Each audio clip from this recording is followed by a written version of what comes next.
Assalamu alaikum and welcome to the last episode of the Gardens of Ramadan, a series that has been brought to you by the Dar al-Ifta of Egypt. Today we're going to talk a bit about hygiene when it comes to the month of fasting. Is it permissible to take showers during the day of fasting, or to use a toothbrush with toothpaste, or even to use things such as oud or basic perfumes? Now, we did talk about using a toothbrush with toothpaste in previous episodes, and the answer was that it is permissible to use. However, one should be cautious not to swallow anything during the time of brushing their teeth.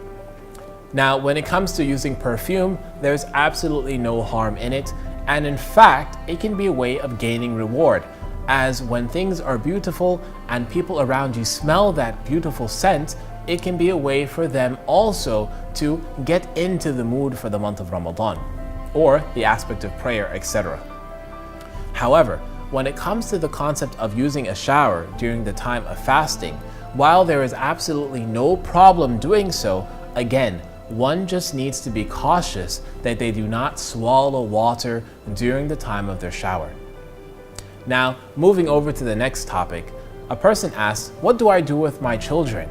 They're not yet at the age where fasting is obligatory on them. So what should we do? This answer might be different than what you might have thought. The reality is, the greatest thing that you can do for your children is to be excited about the month of Ramadan. Let me share with you a beautiful example. There's one person that I know that whenever she's with her niece, she pulls out her sajada, her rug, in order to pray, and she also pulls out one for her niece, and she will pray with her niece next to her. And then, once they're done praying, she will pull out a mushaf or a Quran and begin to read from the Quran. Now, after days and days of her niece seeing her aunt do this action, now when her niece is by herself, what do you think happens when the time of prayer comes in? Her niece goes to her parents and asks them, "Mom, Dad, can I have a mat so I can go and pray?" And after she's done praying, what do you think she asked for? Of course, a mushaf or a Quran so that she can go ahead and read from it as well. This is the best way to prepare our children for the blessed month of Ramadan, by being happy and excited for it, by showing them great examples in the month of Ramadan, not by being upset or by being short-tempered or by constantly complaining about how hungry we are, but rather to be excited, to be happy, and to show them that this month is a month of blessings.